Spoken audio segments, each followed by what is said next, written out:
Clara exhaled heavily as she folded the last piece of laundry in their cramped apartment. It had been a grueling day at school, and all she longed for was a quiet evening. Reaching for Mark's jacket to toss it in the wash, her hand stilled. A crumpled envelope peeked out of the pocket. Curiosity tugged at her, and she pulled it free, smoothing out the creases. Her heart sank. Eviction notice. The bold red letters at the top hit her like a punch to the chest. The letter spelled out that they were 3 months behind on rent. Clara's mind raced. How could this have happened? She had trusted Mark to handle the bills while she managed their household. "Mark," she called, her voice trembling, not with anger, but fear. Mark appeared in the doorway, his easy smile fading as soon as he saw the paper in her hands. "What's this?" Clara demanded, her voice unsteady. Mark hesitated, rubbing the back of his neck, a telltale sign of his nervousness. "I can explain," he began, but Clara cut him off. "Explain what?" "That we're about to lose our home? That you've been hiding this from me for months?" Mark stepped forward, reaching for the notice. "Clara, listen, it's not what you think. I had to help Sophia. She needed money for the kids' school fees, and then the car broke down." Clara's eyes widened in disbelief. "You gave our rent money to your sister? She's been struggling since her husband passed," Mark said defensively. "I couldn't just let her go under." Clara's anger surged. "So instead, you decided to let us go under?" She waved the notice in his face. "Did you think I wouldn't find out? Or were you planning to wait until we were out on the street?" Mark tried to take her hands, but she pulled away. "I was going to fix it," he said, his voice quieter now. "I've been working extra hours. I thought I could catch up before it got this far." "Fix it?" Clara repeated, her voice rising. "With what money, Mark? Our savings are gone, aren't they?" Mark's silence was all the confirmation she needed. Clara turned away, her thoughts spiraling. Their home, their life, it all felt like a lie. And for what? So Sophia could keep up appearances? Her phone buzzed, snapping her out of her thoughts. It was a text from Sophia herself. "Can't wait for family dinner tomorrow. Love you both." The irony stung, and Clara let out a bitter laugh. Sophia, who was supposedly struggling, had time to plan dinners while they faced eviction. "I can fix this," Mark said again, his voice pleading now. "I just need more time." Clara stared at him, the man she'd married 5 years ago, now a stranger. "You made your choice, Mark," she said coldly. "And it wasn't me." Mark froze in the doorway as Clara turned back to the laundry. She didn't know how they would get through this, but one thing was certain, the trust between them had shattered. The next morning, Clara woke early. Sleep had been elusive, her mind replaying the events of the night before. The eviction notice sat on the kitchen counter, glaring at her like a bad omen. She sipped her coffee, staring at it, her thoughts a tangled mess. How had they gotten to this point? Had she been blind to Mark's actions, too trusting to see the warning signs? Mark was still asleep, or pretending to be. Clara didn't care. She needed space. Grabbing her bag, she left the apartment, letting the door slam behind her. Her destination was clear, Tina. Tina's office was in the heart of downtown Portland. Clara had barely texted her friend a brief summary of the situation before Tina called back, her tone sharp and concerned. "Get here. Now." When Clara arrived, Tina was waiting outside, leaning against the building with 2 steaming cups of coffee in hand. "This better be a joke," Tina said, handing one to Clara as they started walking. "I wish it was," Clara muttered. She recounted everything, the eviction notice, the drained savings, Mark's excuses, and Sophia's constant demands. Tina listened silently, her expression darkening with every word. When Clara finished, Tina stopped walking and turned to face her. "You're telling me Mark gave away your savings without telling you? While you're working yourself to the bone to keep things afloat?" "Yes," Clara whispered. Saying it out loud only made the betrayal cut deeper. Tina sighed, shaking her head. "This isn't just a bad decision, Clara. It's a betrayal. He didn't even give you a chance to weigh in, he just took from you." Clara's throat tightened. "I keep asking myself why he didn't trust me enough to tell me. I could have helped figure something out. Because he didn't want to hear no, Tina said bluntly. It's easier to ask for forgiveness than permission, especially when he's trying to please Sophia. The mention of Sophia made Clara's blood boil. She's been living with us for months, Tina. Months? I thought she was trying to get back on her feet, Clara said, her voice tight. But now it feels like she's just using us, and Mark's letting her. Tina gave her a long look. You need to figure out where your line is, Clara. What's the limit before you've had enough? Clara didn't answer. She wasn't sure where her limit was yet, but she knew she was getting close. That evening, Clara returned home to find Sophia sprawled on the couch, scrolling through her phone. The television blared a reality show in the background, and the faint smell of popcorn lingered in the air.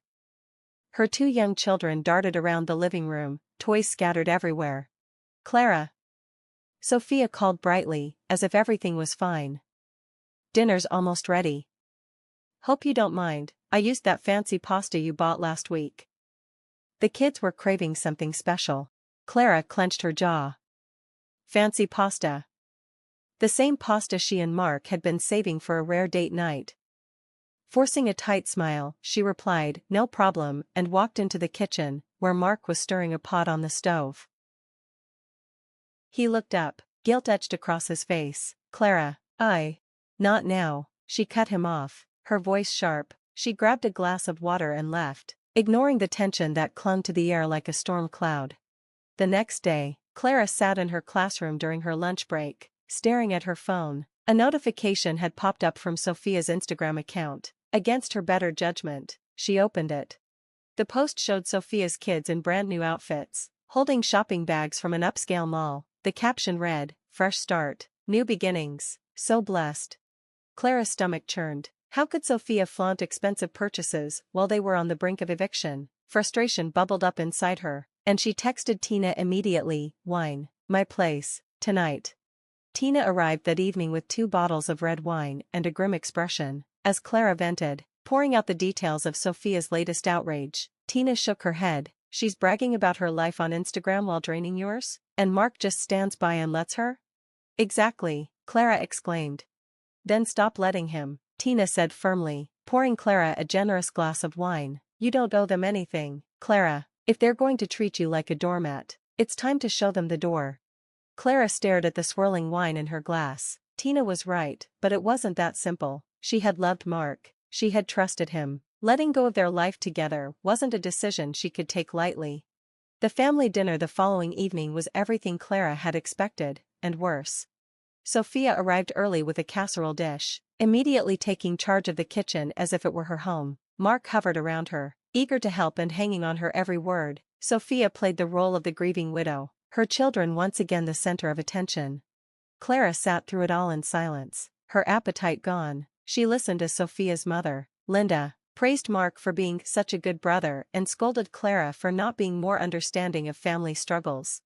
Finally, Clara had enough. She set her fork down with a sharp clink and looked directly at Sophia.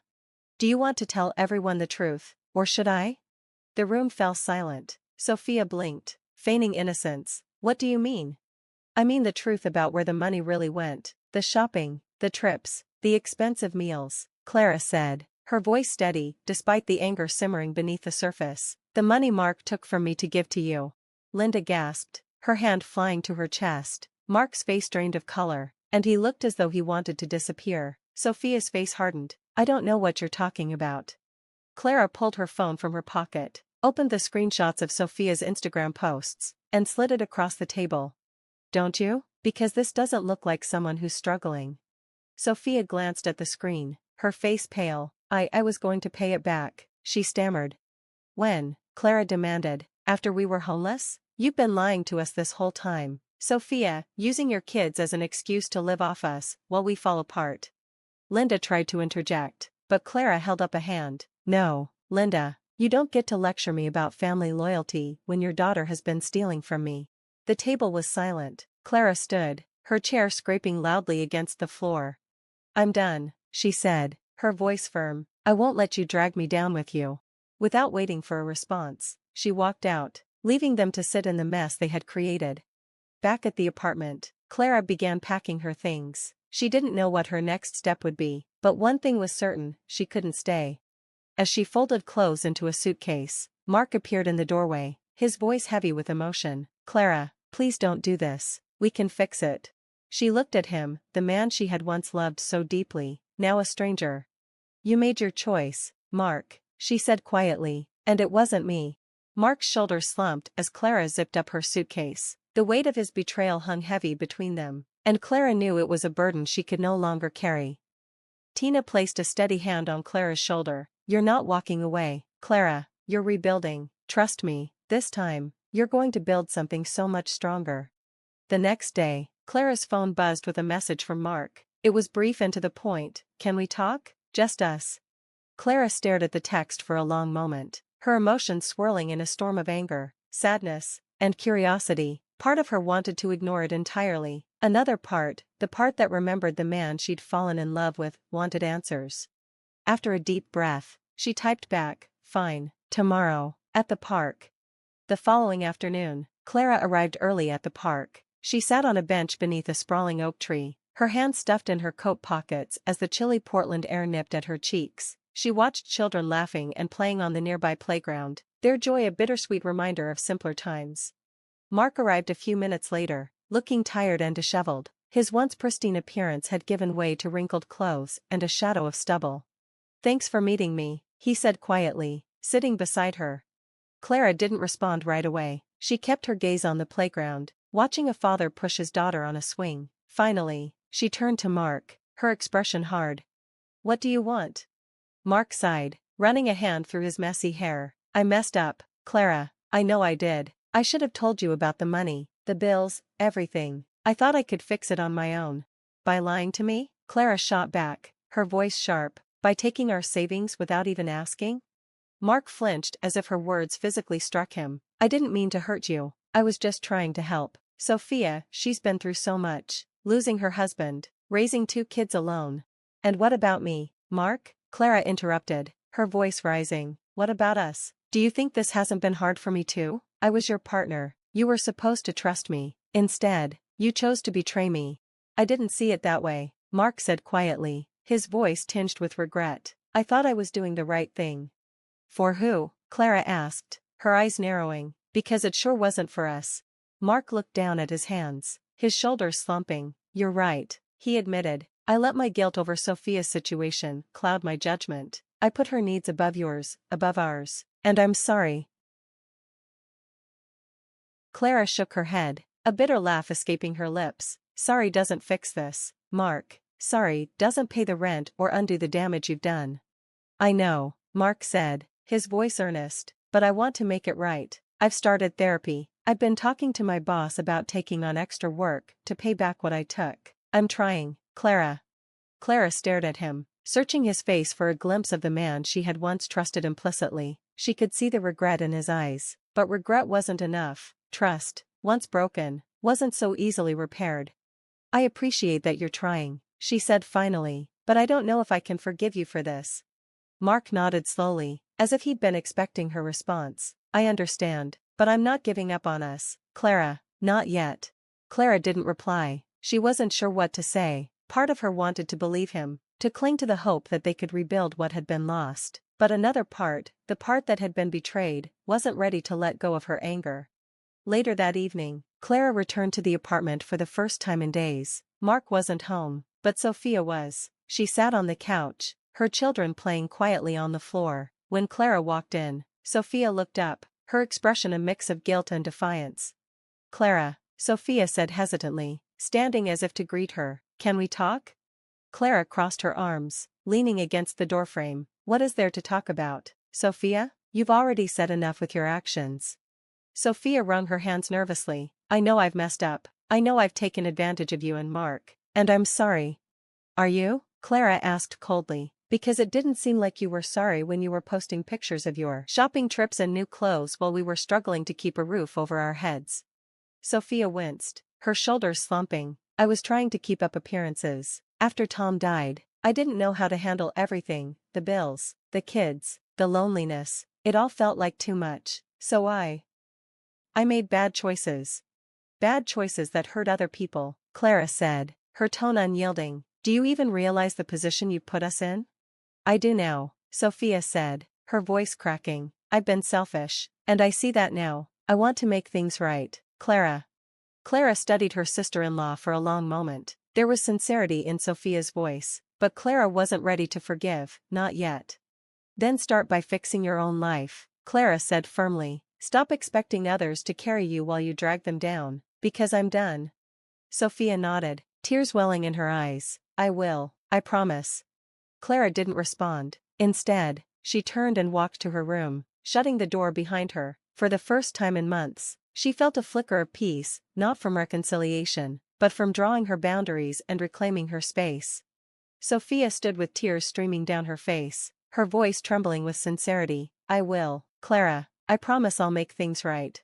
Clara stared at her, unsure whether to believe the words. Sophia had always been good at playing the victim, but this time there was something different in her tone, something genuine.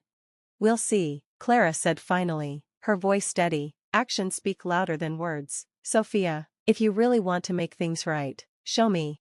Sophia nodded, wiping her tears. I will, I promise. That night, Clara sat alone in the apartment, her mind racing. The confrontation with Sophia had left her drained but also strangely hopeful. Maybe, just maybe, things could change, but she knew better than to let her guard down. Promises were easy to make, but much harder to keep. As she stared out the window at the city lights, Clara realized one thing with clarity: she needed to prioritize herself. She couldn't keep sacrificing her happiness and stability for others. It was time to take control of her own life. With a renewed sense of determination, she picked up her phone and started making a plan. She didn't know what the future held, but she knew one thing for sure: no one else would dictate her path again. A week later, Clara sat in the corner booth of a small coffee shop in downtown Portland, a familiar spot from her marriage to Mark. This time, however, the visit felt different. She had requested to meet him here, not to rekindle anything, but to find closure for the unresolved. Mark arrived a few minutes late, his shoulders slightly hunched, his expression weary. He spotted Clara and gave her a hesitant wave before approaching the table. Hey, he said, sitting down across from her. Clara nodded, folding her hands on the table. Hey. The silence between them was heavy. Clara studied him for a moment. He looked thinner, older, as if the weight of everything had finally caught up with him. It wasn't anger she felt toward him anymore, just a quiet sadness. I wanted to talk about what happens next, she said finally, her voice calm but firm. It's time to make decisions. Mark nodded, his eyes dropping to the coffee cup in front of him. I get it. I've been thinking about it too. I've been staying at a motel for now, but I found a roommate situation that's more permanent. Clara raised her eyebrows. A roommate? Yeah, Mark said softly. I need to figure out who I am without everything else, without Mom's influence, without Sophia leaning on me. I've started therapy too. That's a good step, Clara said, surprised by his candor. Mark met her gaze for the first time. I know I can't undo what I've done, Clara, but I want you to know I'm sorry, for breaking your trust, for not putting you first, for all of it. Clara nodded slowly. I appreciate that, Mark, but this isn't just about apologies, it's about actions. I need to move forward, and I can't do that if I'm tied to this mess. Mark looked away, his jaw tightening. Does that mean you're filing for divorce? Clara exhaled. She had thought long and hard about this. Yes, she said finally. It's what's best for both of us. We need to start over separately. Mark nodded, his expression pained but accepting. I understand. I don't want to hold you back anymore. For the first time in months, Clara felt a small weight lift off her shoulders. The decision, though painful, felt right. A week later, Clara was back at the apartment, boxing up her belongings. Mark had already moved out, leaving her the space to pack in peace. Sophia and her kids had left too, opting to stay with Linda temporarily. The quiet was both eerie and comforting. As she packed, Clara found an envelope tucked into one of the kitchen drawers. It was addressed to her, the handwriting unmistakably Sophia's. She opened it cautiously, expecting yet another apology. Instead, she found a check and a short note. Clara, I know this doesn't fix everything, but it's a start. I've been working and saving, and I'm going to pay back every cent I owe you. Thank you for being the one who forced me to wake up. You didn't have to, but you did. I'll never forget it. Sophia. Clara stared at the check, her emotions a mix of surprise and disbelief. It wasn't a large amount, but it was a step, a tangible effort to repair the damage. Months passed. Clara moved into a small one-bedroom apartment across town, closer to her school. The space was modest, but cozy, filled with sunlight and the hum of new beginnings. She began focusing on herself for the first time in years, rediscovering hobbies she had once loved, like painting and hiking. Tina remained her constant support, their friendship growing even stronger. One evening, as Clara sat on her balcony, sketching the city skyline, her phone buzzed. It was a text from Tina. "You're going to want to see this. Check Sophia's Instagram." Clara hesitated before opening the app. Sophia had been quiet on social media for months, but her latest post showed her kids at a park, smiling wide as they played. The caption read, "Starting fresh, new job, new outlook, grateful for second chances." Clara stared at the screen, a small smile tugging at her lips. Maybe, just maybe, Sophia was turning things around. A year after everything had fallen apart, Clara found herself back at the same coffee shop, but this time for a different reason. She was meeting Tina to celebrate a milestone, her promotion to department head at her school. As Clara sipped her coffee, she thought about how far she had come. The pain of betrayal had lessened, replaced by a quiet strength. She no longer felt defined by the mistakes of others. Instead, she had rebuilt her life on her terms. "Here's to starting over," Tina said, raising her mug in a toast. Clara clinked her mug against Tina's, a genuine smile on her face. "Here's to growth." Outside the coffee shop, the city buzzed with life. Clara watched as people hurried past, each carrying their own stories of struggle and resilience. For the first time in a long time, she felt at peace, no longer burdened by the weight of betrayal. She was free to embrace the future, a future she had built with her own strength and determination.